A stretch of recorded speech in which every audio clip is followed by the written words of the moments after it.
The smell of antiseptic had become a permanent fixture in Riley Hart's life. The hospital waiting room buzzed with flickering fluorescent lights as her fingers trembled over the estimate printed in bold, $180,000. That was the cost of saving her mother's life. Riley had never felt this small before. Poor, yes, invisible often, but never truly powerless, never so desperate that her thoughts started to slip toward corners of herself she had always kept guarded. Her mother, Grace Hart, had raised her alone on a waitress's wages and quiet optimism, the kind of woman who made birthday cakes from pancake mix and still found reasons to laugh when rent was overdue. But leukemia doesn't care about kindness. And now Grace's only chance was an experimental treatment overseas, one Riley couldn't possibly afford. She clutched the paper tighter, almost willing the numbers to change, as if sheer willpower might erase a few zeros. But no miracle appeared, only the soft shuffle of nurses behind her and the cold silence of the hospital air pressing in on her shoulders. She walked home in the rain that night, her shoes soaked, her breath fogging in the chill, as headlights passed her by without pause, the streetlights above flickering like dying stars. Her phone buzzed in her pocket, not with messages from friends or offers of help, just an old post she had made on a forum days ago, a desperate inquiry under an anonymous name, looking for fast money, no questions asked. Most of the replies were spam, some were worse, but one message stood out. No name, no company, just a simple offer that made her pulse spike in her throat. One night, no expectations, $200,000 in cash. Riley stopped under the awning of a closed shop, blinking through rain and disbelief, her thumbs hovering over the reply field as her heart pounded hard enough to drown out her sense of right and wrong. She typed, "What's the catch?" and waited, part of her hoping there would be no answer, that it would all vanish into the void. The response came instantly, fast and clinical, like a contract, like fate. "He's discreet. You will not be harmed. No questions. You can walk away after. All arrangements confidential. Interested." She stared at the screen for a full minute, her breath shallow, her mind spiraling in 100 directions, none of them safe. But the image of her mother in that hospital bed brought everything else into sharp, cruel focus, and she answered only one word, yes. An address arrived moments later, a mansion outside the city, a specific time, midnight, no other instructions. She called her co-worker and borrowed a dress, something simple but clean, touched up her face in the diner's backroom mirror, and tried not to think about what she was doing, tried to remember this wasn't about shame, it was about saving a life. The car that picked her up was black with tinted windows, the driver silent, the air inside too clean, too cold, as they drove past miles of empty highway until trees began to thicken, and the moon disappeared behind a stretch of pines. The estate was surrounded by wrought iron gates and silence, the kind of place that didn't exist on Google Maps, the kind of wealth that could erase its footprints. When the car stopped, the front door opened before she could knock. A man in his 50s, dressed in tailored black, gestured for her to follow, his voice calm and rehearsed as he said, "Mr. Whitlock is waiting." She was led through a corridor of marble and quiet opulence, her heels echoing softly against the polished floors, portraits of unsmiling men lining the walls. And when the doors finally opened into the study, she saw him. Grant Whitlock. He sat in a motorized wheelchair near the fireplace, dressed in dark wool and shadows, his eyes the color of steel after rain, not cruel, but unreadable, not broken, but distant.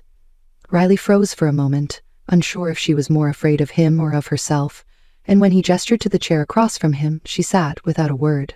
"No need for introductions," he said, his voice low and level. "I know why you're here." Riley nodded, her hands resting stiffly in her lap, waiting for some instruction, some demand, but none came. "I don't need anything from you," he said. "No performance, no touching, no expectations. I just want 1 hour of your presence, nothing more." She blinked in confusion, unsure if this was part of the test or a trick. "I don't understand," she said quietly. "You will," he answered. He asked her about her life, not rudely, not with any invasive tone, just a quiet curiosity that made her answer in slow pieces. She told him about her mother, her childhood, the jobs she worked, the way dreams fell apart quietly when survival took priority. "I wanted to be a writer," she admitted, "but stories don't pay for groceries." Grant studied the fire for a long moment before replying. "Stories pay, just not the ones you want to tell. Time passed, not slowly but with a kind of strange stillness, and when the hour was over he nodded once. The car is waiting outside. Your hospital bill has already been covered. The money will be wired to you by morning. Riley stared at him, unsure what to say, unsure how to process what just happened. "Why me?" she asked, voice trembling. He didn't look at her, just said quietly, "Because you didn't ask what I looked like, you just asked what the catch was." She stood, stunned, and left without another word. The rain had stopped, but everything still felt wet. The world blurred around the edges, and for a moment, as the car pulled away, she looked back at the house and wondered if she had just imagined him, or if maybe he had been the one imagining her. The silence inside the penthouse was different in the morning, not empty but deliberate, like every object had been placed not for comfort but for control, and Riley felt it the moment she stepped into the threshold again, 5 days after the night that had changed everything and nothing.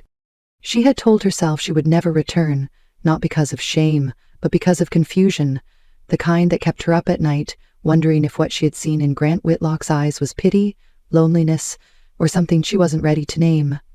The call had come through the same anonymous number, this time from a soft-voiced assistant, who said Mr. Whitlock required help organizing his private library and had specifically requested her. She had hesitated only long enough to remember her mother's hospital room and the thin line of gratitude wrapped in need before accepting. Now, standing inside the marble foyer again, she realized how much of her memory had blurred the place into myth. The high ceilings, the absence of color, the view of the city like a god's window. It was all real, but it felt like walking into a dream she hadn't meant to revisit. Grant sat in the same wheelchair, back to her, facing the window, his silhouette outlined by gray light. He didn't turn when she entered, didn't speak, and yet the air between them seemed to shift, as if acknowledging her presence without words.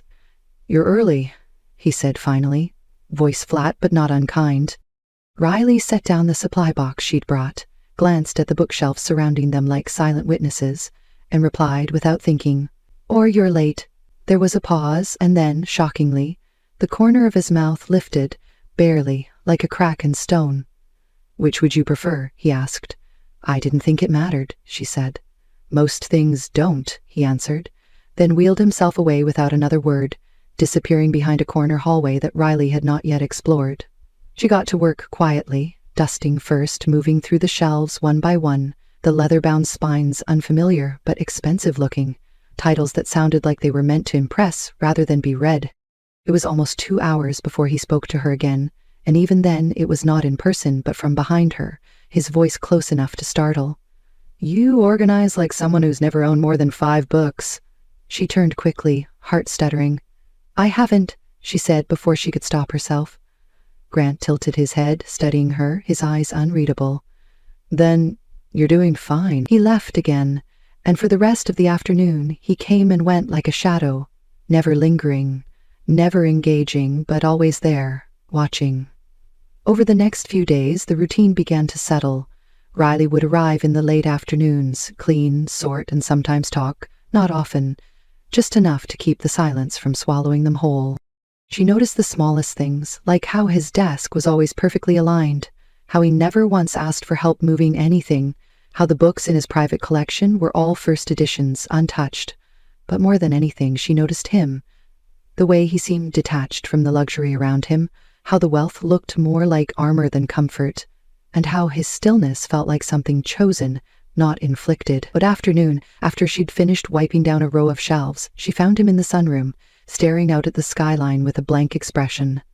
She approached slowly, unsure why her chest felt tight. "Do you ever go outside?" she asked softly. He didn't look at her. "Not unless I want to be reminded what people see when they look at me." Riley frowned. "And what do they see?" she asked. He turned his head, finally meeting her gaze. "A man who lost something and never got it back." She didn't answer. Instead, she reached for the nearest book, sat across from him, and began to read aloud, her voice quiet but steady, not asking permission, not waiting for approval. He didn't stop her. From that day on, it became a ritual. Riley read to him for an hour each visit, choosing different stories, sometimes fiction, sometimes poetry, and Grant listened, always silent, his expression unchanged, but his attention never strayed. She started to wonder if he had asked her back not for cleaning or help, but because silence had become too heavy to carry alone. Still, he never touched her, never even moved closer than necessary, and yet there was something in the air between them, a weight that grew with every passing day. Then came the night everything cracked. She had stayed late to finish a section of rare manuscripts he kept locked behind glass, and when she realized she'd left her bag near the hallway leading to the east wing, she doubled back, not expecting to hear music, soft and classical, drifting from behind a partially closed door.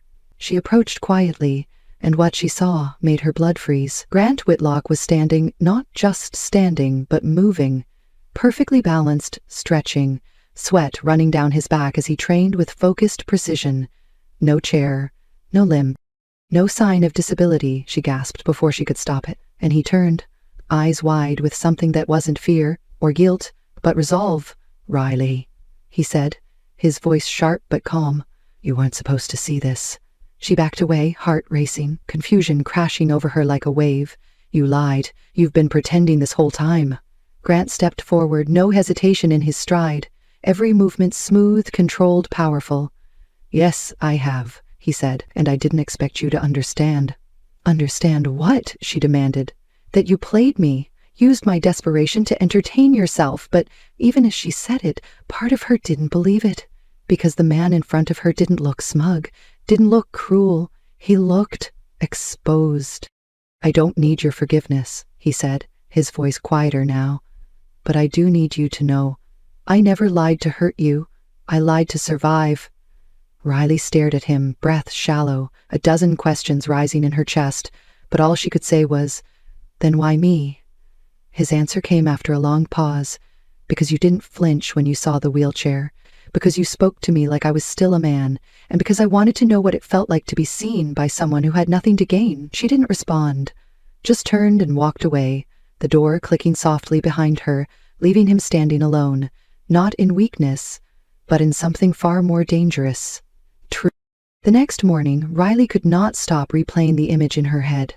The way Grant Whitlock stood in the soft glow of that hidden room, his body strong, movements exact. Nothing like the fragile illusion he had allowed her to believe. She felt foolish, not because he had deceived her, but because she had believed so completely, because something inside her had begun to care about a man she thought she understood, a man in a chair who listened with quiet reverence as she read stories to fill the space between them, a man who asked nothing but presence and gave in return the rarest thing, attention. Now all of it felt like a stage, and she the naive audience. She didn't go to the penthouse that day, nor the next. She ignored the assistant's calls, ignored the quiet pings from the encrypted number that once felt mysterious, but now felt suffocating. She returned to her shift at the diner and tried to forget, but the memory stuck like splinters, not because of what she saw, but because of how much she had begun to hope. 3 days later, she found an envelope taped to her apartment door. Inside was a single page, handwritten, no apology, no excuses. Just his words. "The chair was my way to disappear. You were the first thing I didn't want to hide from. If you want the truth, come back and ask. I'll tell you everything." Her fingers trembled as she held the note. She could have thrown it away, could have told herself he was another rich man playing games with people beneath him. But she didn't, because despite everything, part of her still believed he wasn't pretending when he looked at her like she mattered. That evening, she took the train, the city moving past her like noise, her heart beating louder than the subway tracks. When the elevator opened at the top floor, the penthouse was quiet. He was waiting. No chair this time. He stood near the window, back straight, expression unreadable. "Why?" she asked without preamble. "Why fake a disability? Why lie?" He didn't flinch. "Because when people think you are weak, they speak more honestly. When they think you're broken, they underestimate you. It's the only way I could rebuild what was taken from me." "What was taken?" she asked, and his jaw tightened. "Everything," he said. "My company, my father's name, my future."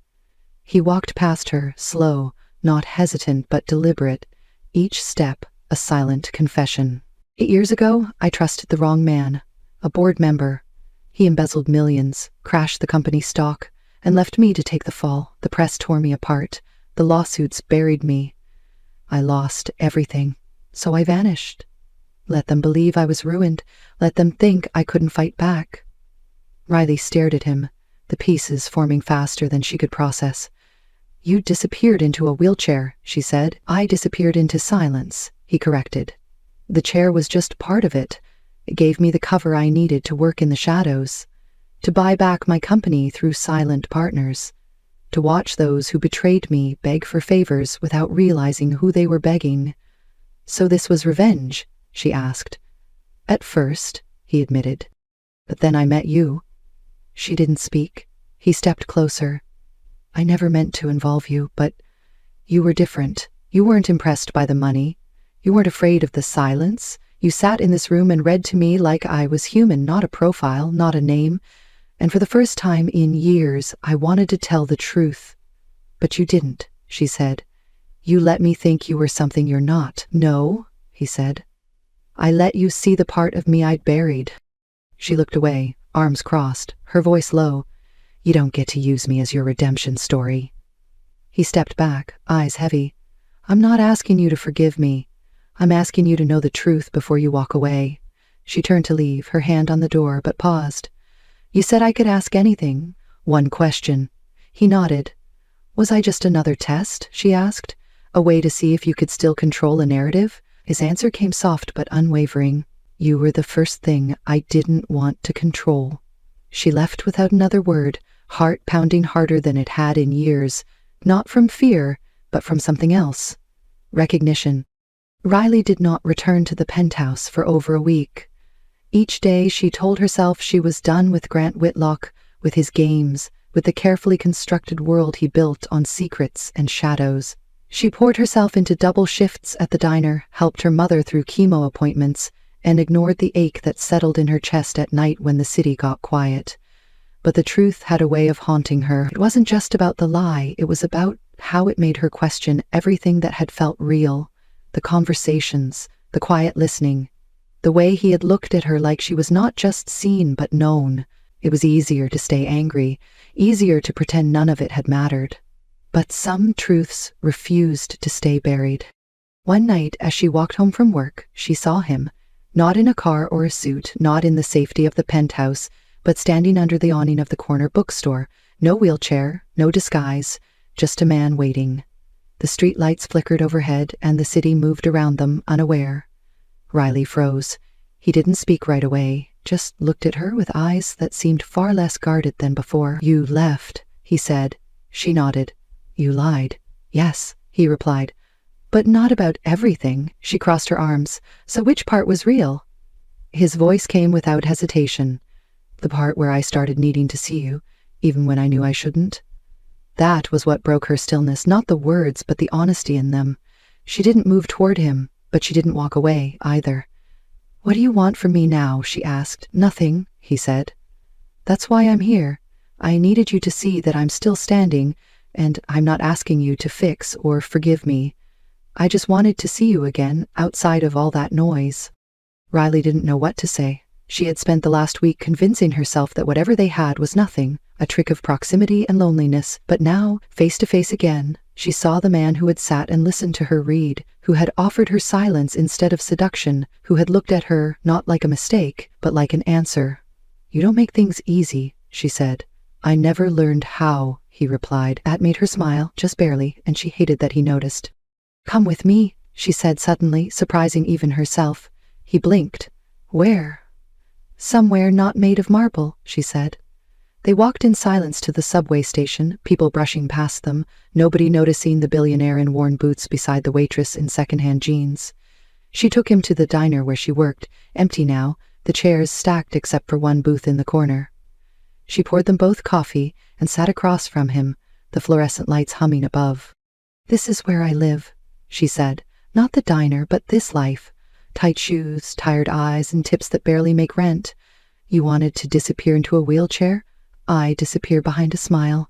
He didn't interrupt, didn't offer empty comforts. He just listened.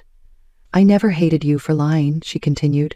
I hated that I started trusting you right before you gave me a reason not to. Then let me give you a reason to start again, he said, not as the man in the chair, not as the billionaire, just as Grant. She stared at him, wondering how someone so complicated could make things sound so simple. "You keep saying that like it's easy." "It's not," he said, "but it's the only thing I haven't tried." She finished her coffee, watching him over the rim of the cup.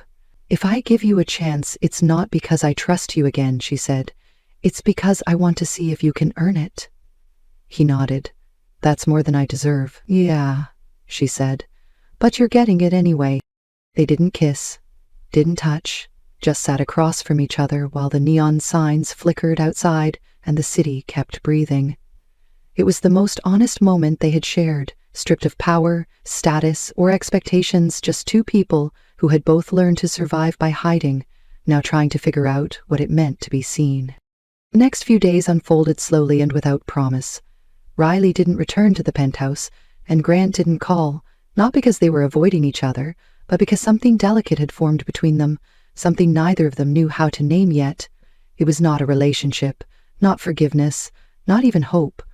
It was something smaller and far more fragile, a willingness to try again without knowing where it would lead. Riley found herself thinking about him during quiet moments, when the diner slowed and the city lights spilled across greasy countertops. She thought about the way he had stood at that bookstore, stripped of power and pretense, just a man waiting, not asking for anything, and somehow that stayed with her more than all the nights in his mansion ever had. One evening, after her shift, she walked without thinking, past her stop, past her street, until she found herself standing in front of the building she had sworn not to enter again unless she was ready. The doorman didn't question her this time, only nodded. And when the elevator doors opened, she hesitated for the briefest moment before stepping inside. The numbers ticked up slowly, floor by floor, until she stood once more in the silent hall of wealth and stone. Grant opened the door before she knocked, as if he had known she would come, and for a few long seconds neither of them spoke, the air between them charged but calm. She stepped inside without a word, and he followed, the living room unchanged, the skyline as breathtaking as ever. But something had shifted, not in the room, but in them. He didn't lead her to a seat, didn't offer her tea or wine. He simply stood beside her in the silence, and for once, she wasn't afraid of it. "I don't know what this is," she said finally, voice low but steady, "but I'm tired of pretending it didn't matter." Grant nodded once, his hands in his pockets, the lines around his eyes softer than she remembered. "You mattered before I knew your name," he said. And it didn't sound like a compliment. It sounded like confession. She sat down on the edge of the couch, her fingers tracing the seam in the cushion, a nervous habit. He watched her for a moment, then joined her, not close, not touching, just near enough that she could feel the heat of his presence. "Why did you really choose me that first night?" she asked. "Was it just because I didn't ask what you looked like?" He shook his head slowly. "Because you asked what the catch was," he said. "Everyone else just wanted the money, the fantasy. You wanted to survive without losing yourself, and I recognized that." Her voice dropped. "I thought I was selling a piece of myself that night. I thought I was making a trade I'd regret forever, but I left with something I didn't expect, a story I couldn't stop thinking about." "You left with your dignity," he said, "and I was the one who couldn't stop thinking." They sat for a while longer, the city humming beneath them like a pulse, and then, slowly, she turned toward him. "I'm not good at this," she said. "I've never had something that didn't come with a price." "I don't want to own you," he said. "I just want to be where you feel safe being exactly who you are." She reached for his hand, not dramatically, just enough for their fingers to meet, and when he didn't pull away, she held on, not because she needed to, but because she chose to.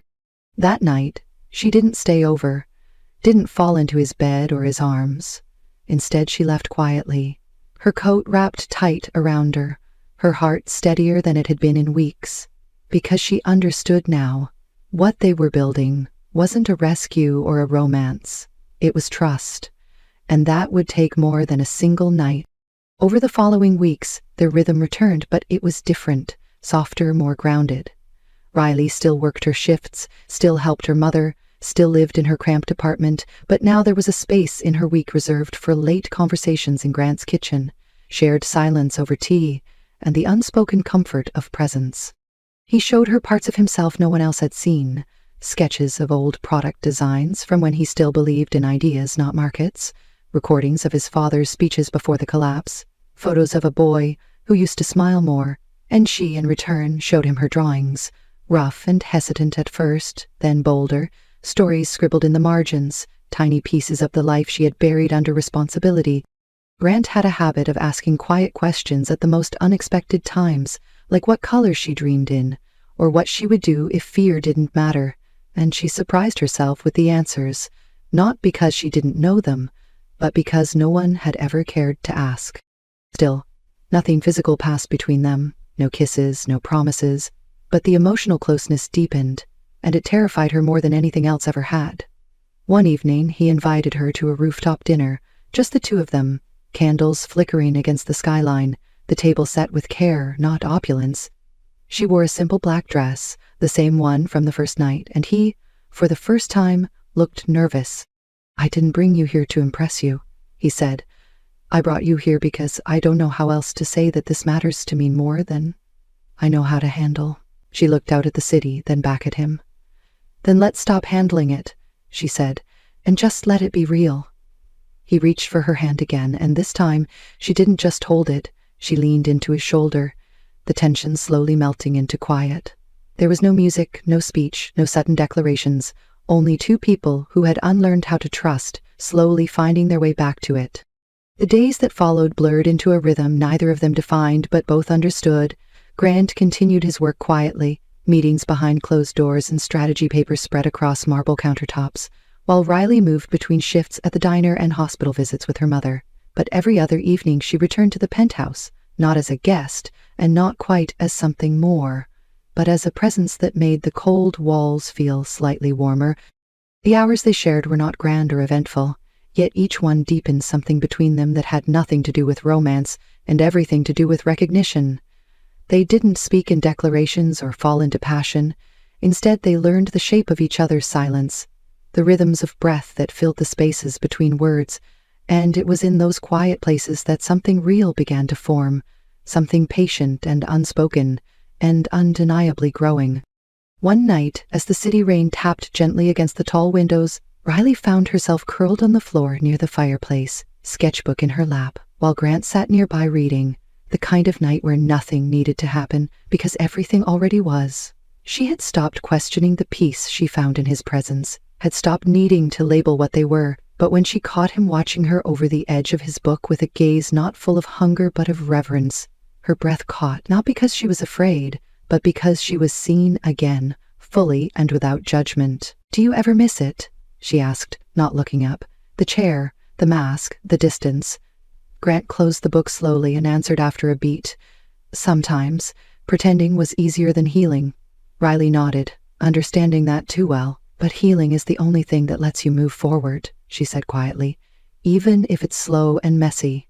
He studied her face, then said, "I used to think vulnerability was weakness, that letting someone see the broken parts would make me easier to hurt. And now?" she asked. "Now? I think hiding them made me lonelier," he admitted. She met his eyes then, and for the first time in weeks, she reached out and touched his wrist, light and brief, a gesture that said, "I see you too." The next evening she brought her mother's soup to reheat in his kitchen, and they ate together in mismatched bowls like two people who had lived separate storms and were now sitting in the calm between them. She told him stories of growing up in a one-bedroom apartment with leaking ceilings, and laughter that tried to cover hunger, while he told her about the night he realized he'd been chasing revenge longer than he'd been chasing joy. They didn't cry, didn't console, just listened, and that was enough. It wasn't until the third week after their rooftop dinner that something shifted again, not in words or gestures, but in the way Riley began to leave parts of herself behind. A book she was reading left on the couch, a sketch pinned to the fridge, socks tucked under the edge of the couch, and Grant didn't remove them, didn't clean up after her, he let them stay, as if her presence had started to rewrite the definition of his home. It felt like the beginning of something permanent, something that neither of them had said aloud. But the world outside did not wait, and the day arrived when her mother's hospital bills piled higher than expected, insurance delays and pharmacy shortages pushing Riley back into long shifts, overtime and exhaustion that clawed at the edges of her calm. She started arriving later to the penthouse, sometimes not at all. Grant didn't pressure her, didn't demand answers, only watched quietly as the circles under her eyes deepened and her shoulders tensed like armor. One night she collapsed on his couch without a word, her hands shaking from too much coffee and too little rest. He sat beside her and offered nothing but presence, and that was what finally broke the dam. "I don't know how to do this," she whispered. "To need someone and not feel weak." Grant's hand found hers, strong and steady. "You're not weak for needing help," he said. "You're strong for still standing." She didn't cry, but the silence between them felt heavier than words, and when he pulled her into an embrace, it wasn't romantic, it was grounding, like anchoring a storm. That night she stayed, not in his bed, not because of passion, but because she couldn't walk home, because she was tired and safe and needed quiet more than anything else. He gave her a blanket and a pillow and let her sleep on the couch, with the city lights flickering above like distant stars, and when she woke in the morning to find a fresh pot of coffee and a note beside it that simply said, "You don't have to do this alone," she didn't question whether he meant it. She knew. As spring crept into the city and the light shifted in the windows, something began to bloom between them, still unspoken, still fragile but undeniable. And when Riley's mother was finally approved for a new treatment, and the hospital called with better news than expected, the first person she wanted to tell was Grant. Not because he could solve it, but because he would understand why it mattered. She rushed to the penthouse, breathless, and when he opened the door, she didn't say a word, just threw her arms around him and held on. He didn't ask what happened, didn't press. He only wrapped his arms around her like he had been waiting for that moment since the day they met. And when she finally pulled back and smiled through damp eyes, she whispered, "We got a little more time," and that was all he needed to hear. As the city warmed and the days stretched longer, the space between Riley and Grant began to narrow in ways that neither fully acknowledged, but both felt deeply. It was in the way her voice softened when she spoke to him, in the way his gaze lingered a second too long on her hand resting on the table. They were building something unspoken, layer by layer, a connection born not of urgency or desire, but of something steadier, something earned. Riley continued splitting her time between the diner and the hospital, still running on fumes, but now she had somewhere to rest at the end of the day, even if she didn't call it home. Grant never asked her to move in, never suggested permanence, but the penthouse changed in subtle ways. Her shoes by the door, a toothbrush in the guest bathroom, coffee mugs left in the sink without apology. One evening, as she sketched at the kitchen counter, Grant sat across from her reading a file, and she caught him watching her from the corner of his eye. "What?" she asked, not looking up. "Nothing," he said, "just wondering what you see when you look at me." She didn't answer right away, shading the curve of a shoulder in her drawing. Then she glanced up and said quietly, "Someone who doesn't want to be saved, but deserves to be." His lips parted slightly, but he didn't speak, just folded the file and set it aside. That night, after she fell asleep on the couch with her sketchbook tucked under her arm, he lifted the pages one by one, studying the drawings she hadn't shown him yet, small portraits of hands, eyes, rooftops, and in the corner of one page, a simple sketch of him, not seated, not powerful, just quiet and alone, and beneath it, a single line written in small, careful letters, "A man learning how to stand still." He closed the book and didn't sleep that night. A few days later, Riley received a call from a private number, a woman's voice on the other end, clipped and formal.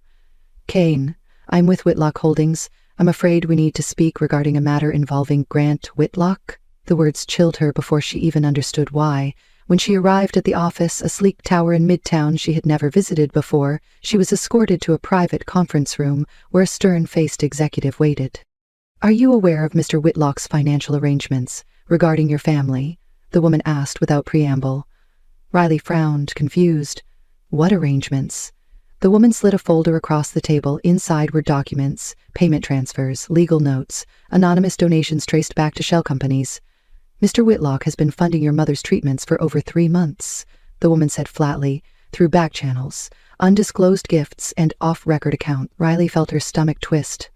"Why are you telling me this?" she asked, voice low.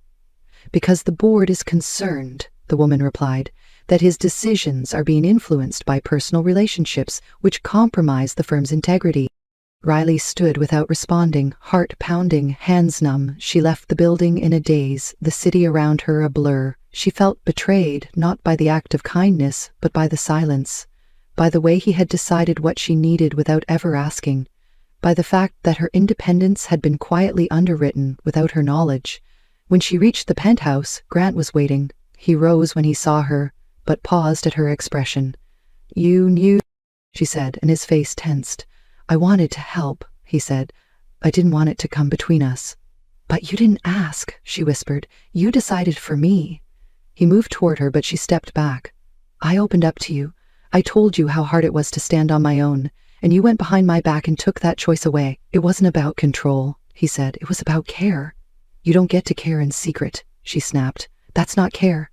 That's manipulation." He stood in silence, and for the first time since they met, Riley saw him not as a man recovering from loss, not as a partner slowly learning to trust, but as someone who still didn't know how to let others carry their own weight. "You think love means protection," she said. "But it doesn't. It means partnership. It means trusting me to fall and get back up." "I was trying to help," he said again, but softer this time, and it sounded like regret. She stared at him, breath shallow. "I need time," she said, and turned before he could respond. That night, she didn't go back to her apartment, didn't go to work. Instead, she walked until the sky turned dark and the streets emptied, trying to sort through the knot of gratitude and anger inside her chest. It wasn't about the money. It was about the message that she was still someone to be saved, still someone whose struggles needed to be handled, and that hurt more than anything else he could have done.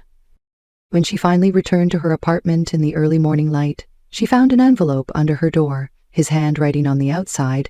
Inside was not a letter, but a copy of the sketch she had drawn of him, and beneath it, a new line written in his hand, "A man learning how to listen." She stared at it for a long time, unsure whether to laugh or cry, because it was the first thing he had given her without trying to fix something. Riley didn't respond to the letter immediately. She kept it tucked between pages of her sketchbook, as if unsure whether it was meant to be read or remembered. She went about her days in a fog of conflicting emotions, one part of her still aching from the sense of betrayal, and another part unwilling to let go of what they had started building. Her mother's health was improving slowly, and the burden on Riley's shoulders lightened just enough for her to feel how deeply tired she really was, not just physically but emotionally, the kind of exhaustion that came from being strong for too long without pause. Every time her phone buzzed with Grant's name, she hesitated, fingers hovering, breath held, but she never pressed answer. Instead, she sketched, more than she had in years, pages filled with images she couldn't speak out loud, hands reaching for hands, eyes that never quite met, walls with cracks running through them, and windows just beginning to open. Each drawing was a confession without words, a conversation she wasn't ready to have. A week passed, then another, and still she didn't return to the penthouse, didn't walk by the bookstore or visit the rooftop they had shared. She needed time to remember who she was without him, to prove to herself that she could stand alone again, not because she didn't want him, but because she didn't want to lose herself in wanting. Then one afternoon, as she walked out of the diner, she saw a black SUV idling at the curb. The window rolled down and Grant leaned out, not in a suit, not behind glass or title, just a man with tired eyes and a quiet question. "Ride with me," he said, and something in his voice made her pause. Not command, not desperation, just hope wrapped in restraint.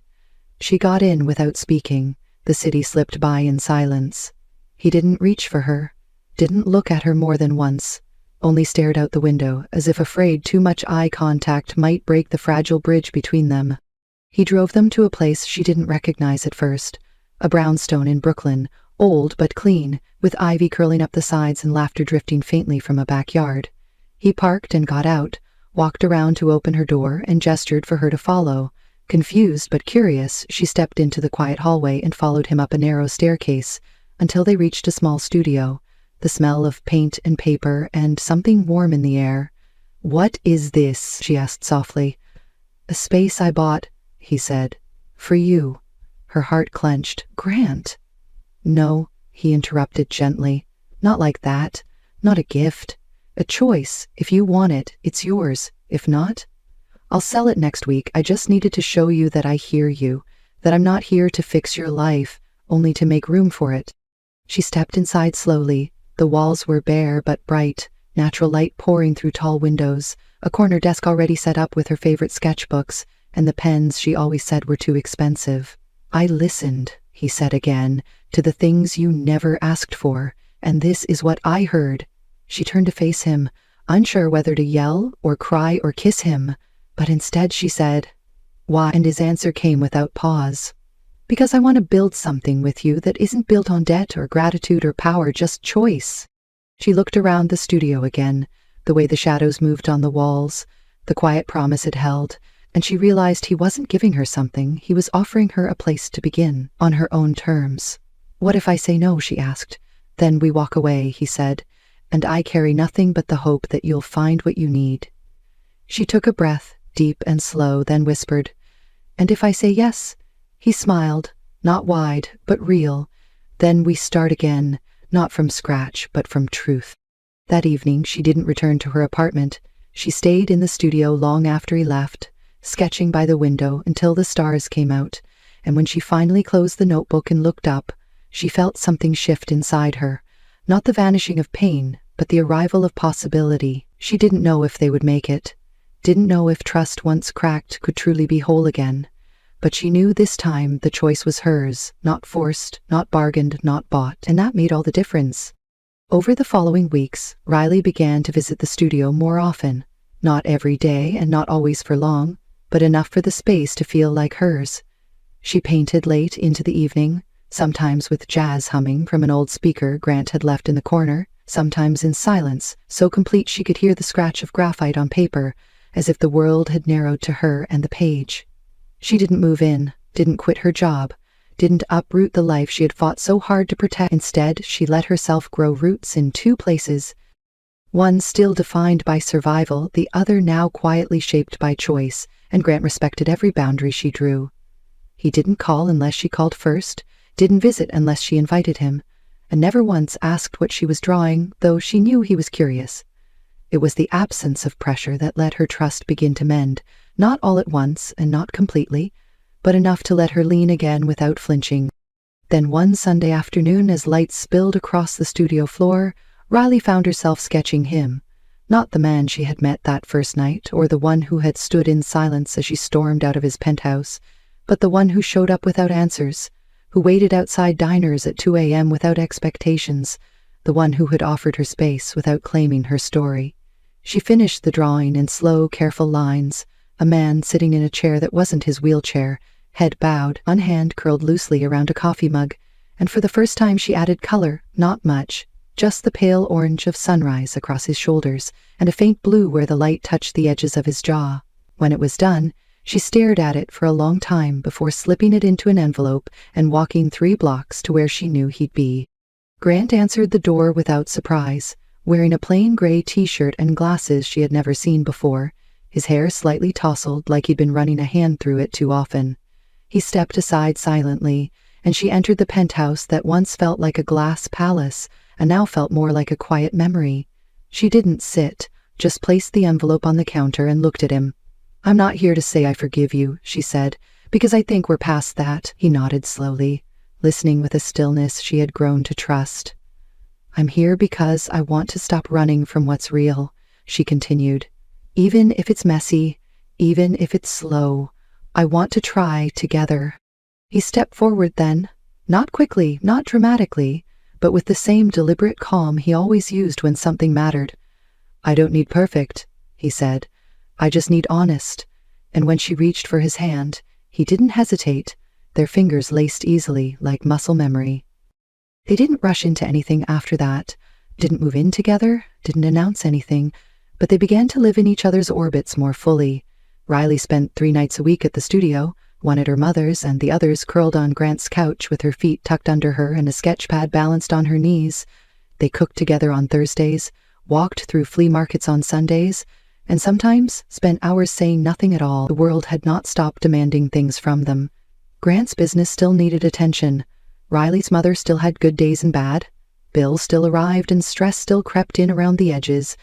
But now they faced it with the quiet comfort of knowing they didn't have to face it alone. One evening, Grant took her to a small gallery opening in the East Village, just a local event filled with hopeful artists and free wine. Riley wore a simple navy dress and no makeup, her hair braided back loosely, and when Grant introduced her to a colleague as the most talented person I know, she flushed so hard she nearly spilled her drink. But he didn't say it to impress anyone, didn't follow it with a boast or a sales pitch, just held her gaze like the truth had finally found its way into the open. Later that night, as they walked home beneath streetlights and laughter, Riley stopped and looked up at him. "Do you still think I was the wrong choice?" she asked. His answer came without hesitation.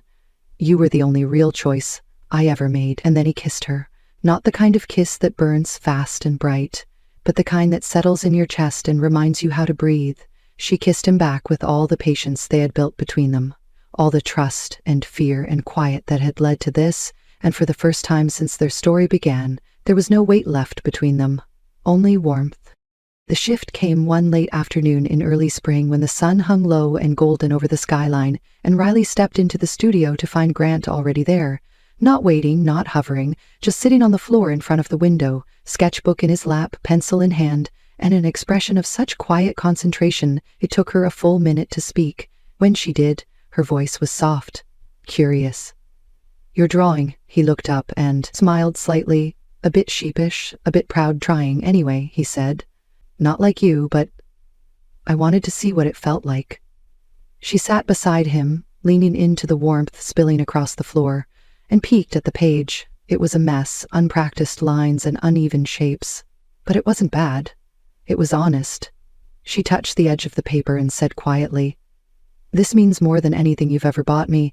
And he didn't need to ask why, because they both knew effort was the one thing no one could fake, the kind of effort that came from showing up, not from fixing or saving or controlling, but from choosing to be present, to try.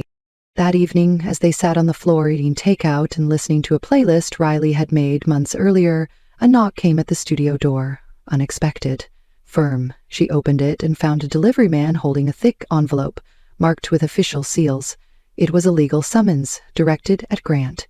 She turned, stunned. He looked at the document and exhaled slowly, his jaw tightening. She closed the door before asking, "What is it?" And he said calmly, "I think my father's old partner is suing me again." She blinked, stunned, but didn't speak, so he added, "He's been trying to reclaim a stake in the company, using old contracts he claimed were forged. I thought we shut it down, but apparently he's back."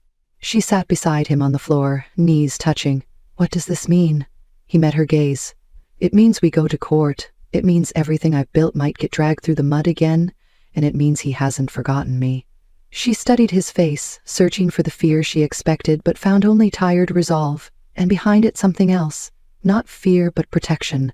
Not for himself, but for her. He turned away, suddenly stood, walked to the window, hands in his pockets, and said without looking back, "You know, if this goes public, they'll come after everyone in my life. Anyone close to me, you included." She stood slowly, crossed the room, and placed a hand on his back. "I'm not afraid," she said, and when he turned to face her, the tension in his shoulders broke slightly. "I'm not used to people staying when it gets ugly," he admitted. She stepped closer and said gently, "Then maybe it's time you stop testing whether they will."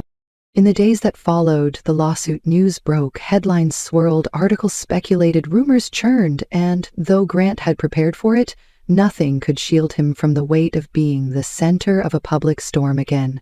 Cameras camped outside his office, reporters called his assistant non-stop, and board members began whispering about stability. And Riley watched it all with a calm she didn't feel. Inside, every instinct told her to run, to retreat into the safe world of anonymity. But something steadier kept her rooted. Her belief in him, in them, in the truth they had built. When a journalist showed up outside the studio shouting questions about their relationship, Grant didn't hide. He stepped out onto the stoop with Riley at his side and said simply, "There is no scandal here. There is no secret. This is the woman I choose to have beside me through everything." She didn't flinch, didn't look away, and the photo taken that day ran on a dozen blogs, her standing tall next to him, not clinging, not hiding, just present. The court date arrived and they walked in together, hand in hand. Riley wore the same blazer she had once borrowed for an interview. Grant wore no tie, just a quiet expression. And when the opposing counsel tried to paint him as manipulative, greedy, cold, Riley sat in the gallery and never looked away. never stopped believing in the version of him she had come to know. The case dragged on for weeks, arguments, depositions, delays, and through it all they grew stronger, not because it was easy, but because they showed up again and again for each other when he came home late with tired eyes. She stayed up when she forgot to eat. From the stress, he brought her food. When the verdict finally came, it was quiet, swift, and in their favor.